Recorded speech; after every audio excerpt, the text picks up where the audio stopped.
Yeah.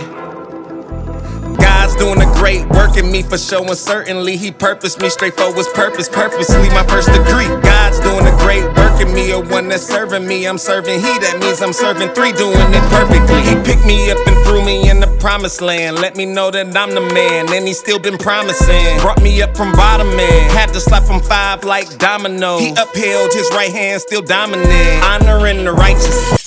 Yo, it's your big bro, Mr. Israelite, coming to you live in the wreck, letting all the people know that it's real life. And I know I don't sound like Israel, but I want to reassure you that this is real. All right, and we back in the field.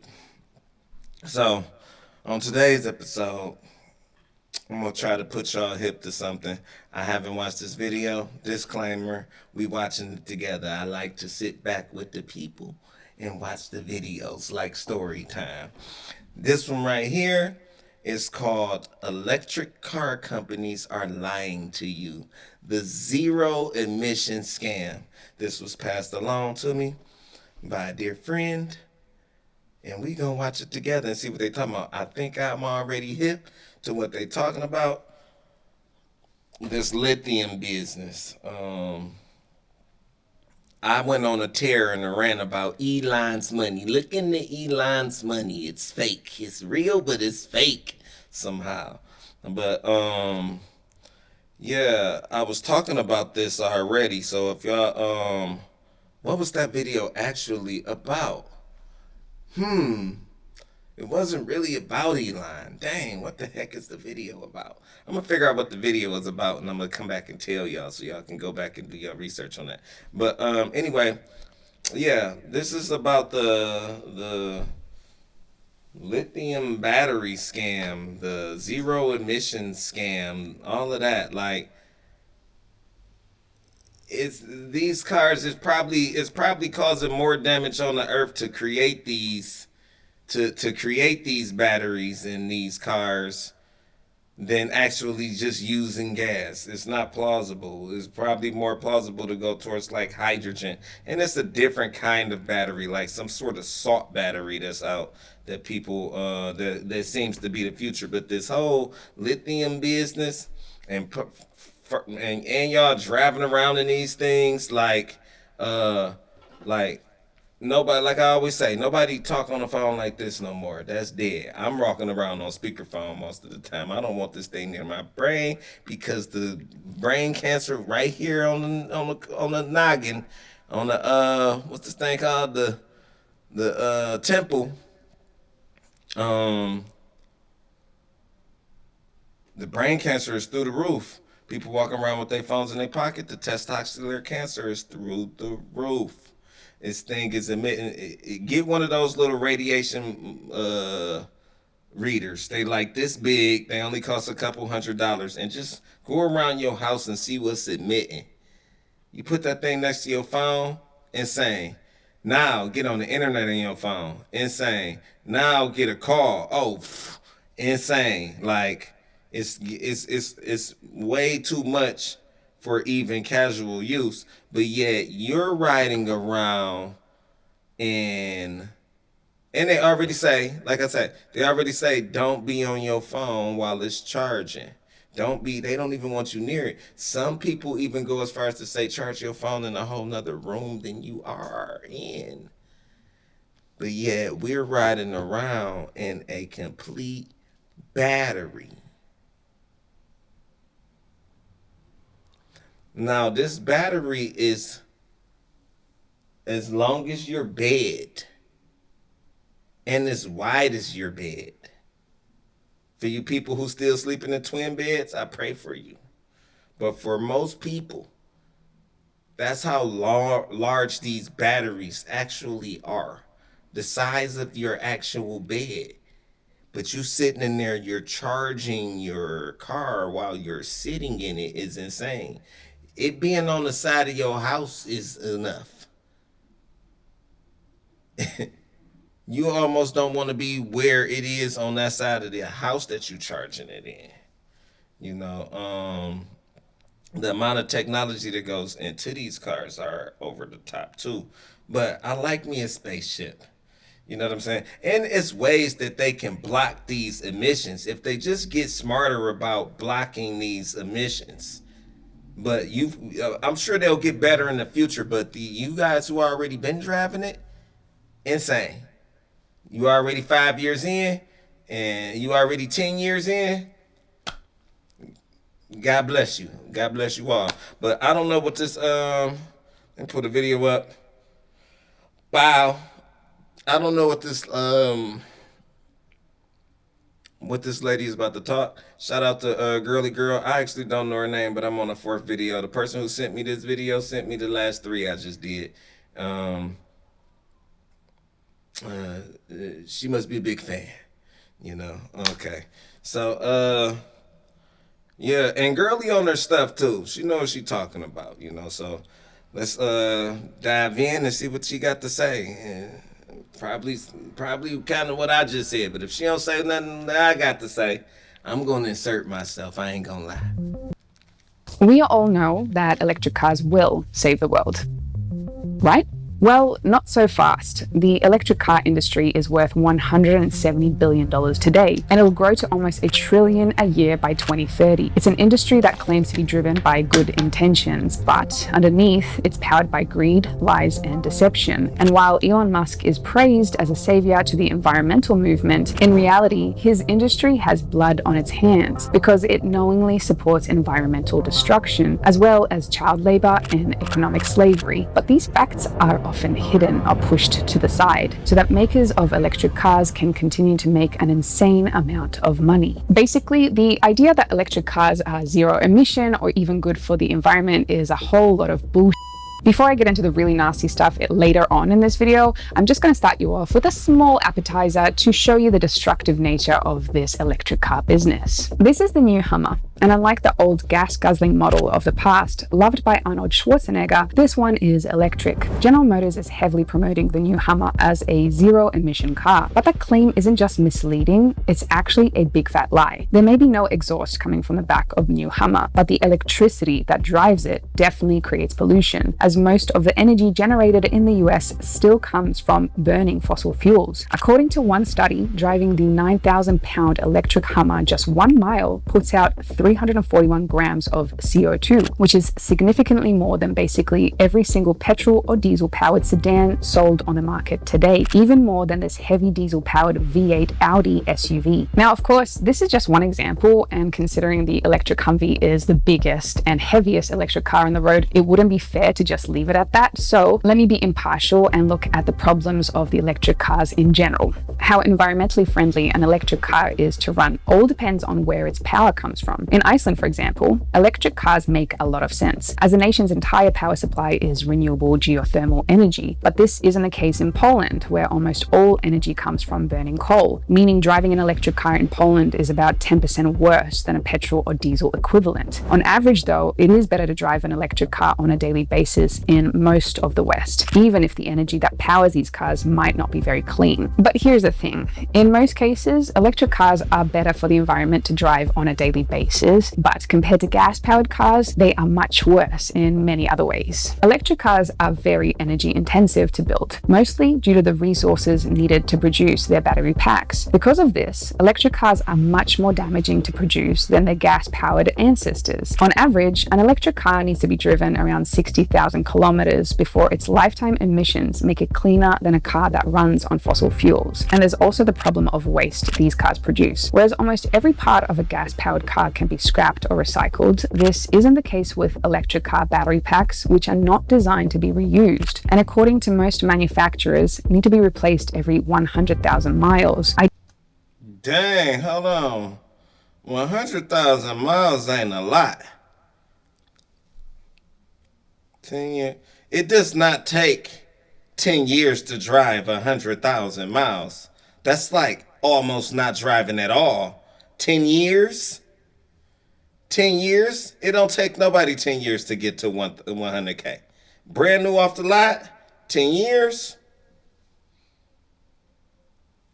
5 years. You'll be over 100K before 5 years.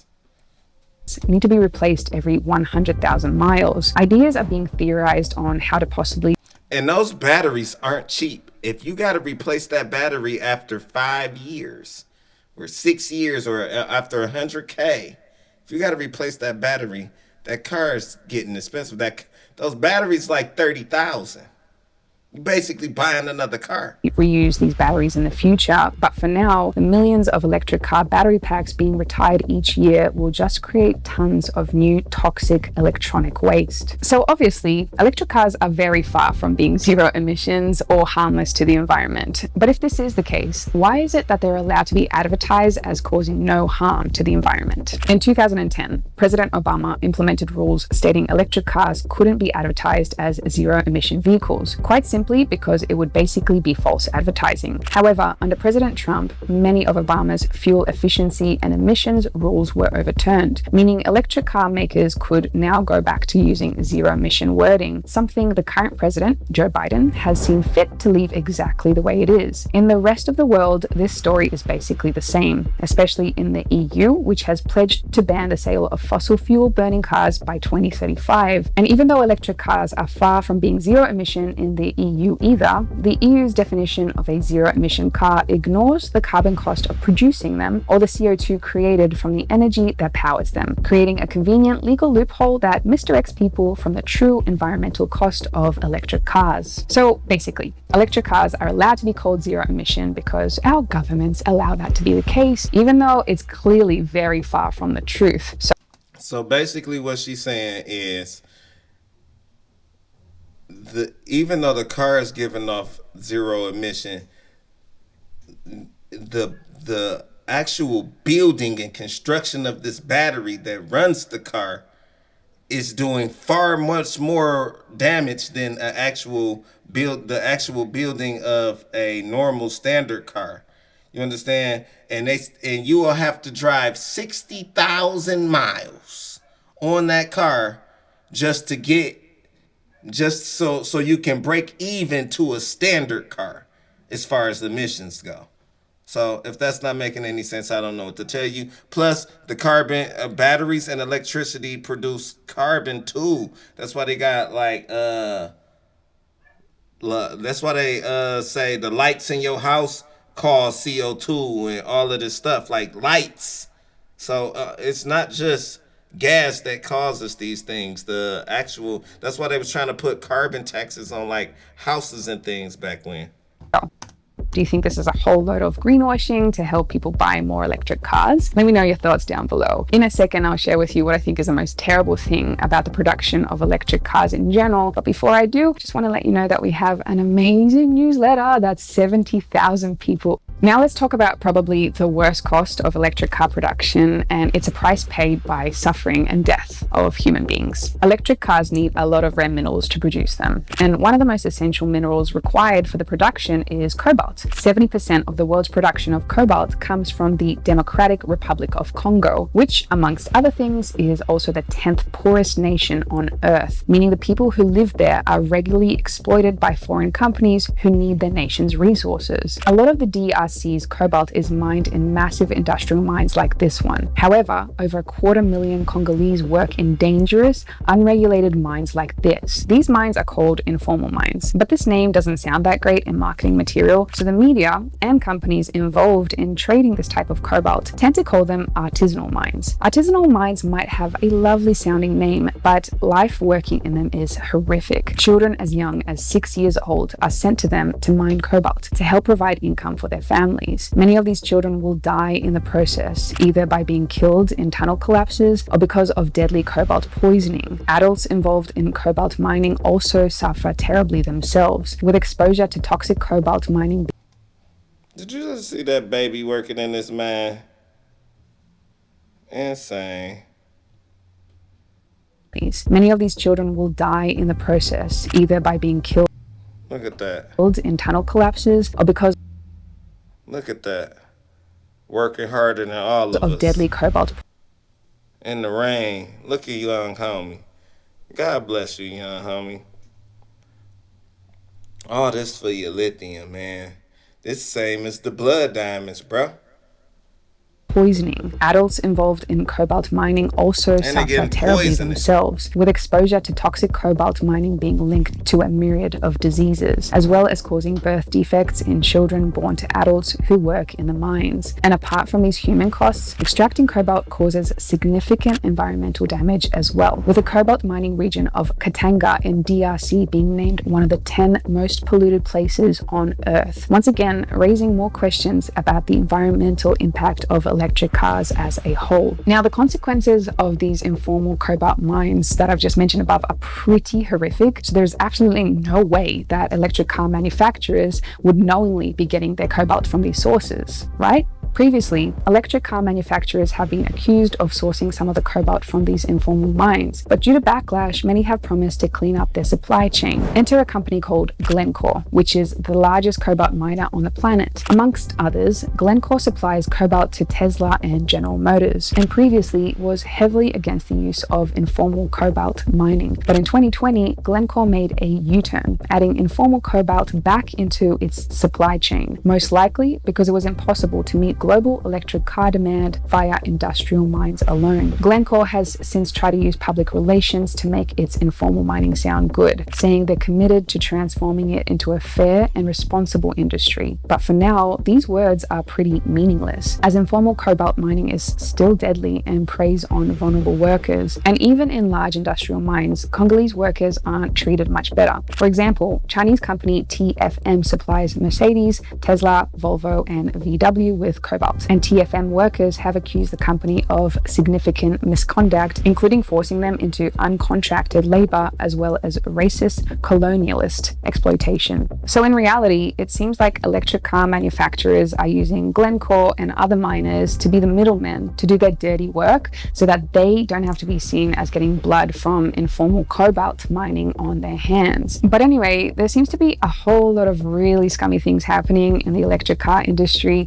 So in conclusion, what can we take away from this entire video? Electric car makers want you to believe that buying their products will help save the world, but in reality, it seems like that's far from the truth. If you really want to lower your transportation impact on the planet, you don't necessarily need to buy an electric car. Instead, you could focus more on biking, walking, or taking public transport, or maybe taking a few less flights per year. And as studies have shown, it's usually better to keep your old gas car a few years longer instead of trading it in for new electric. However, in the near future, as our technology improves, the negative impacts of producing electric cars will likely diminish significantly, possibly making electric cars a much greener alternative very soon. But at least to me, it's obvious that the time is not right now. Look, I know that our world needs to get away from our dependence on fossil fuels, and I am not saying that there aren't going to be any teething problems as we are exploring better solutions. But do I think that electric cars are the solution that our world needs right now? Personally, I just don't know. But All right. I'm going to end this off like this. For one, I think the whole global warming thing, me personally, I think it's fake.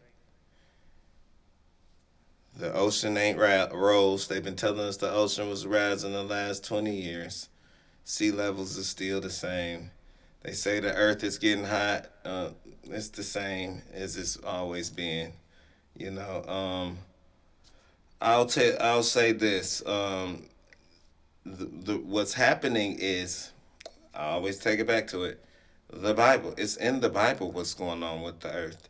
These are signs of the end times. It doesn't have anything with to do with the emissions.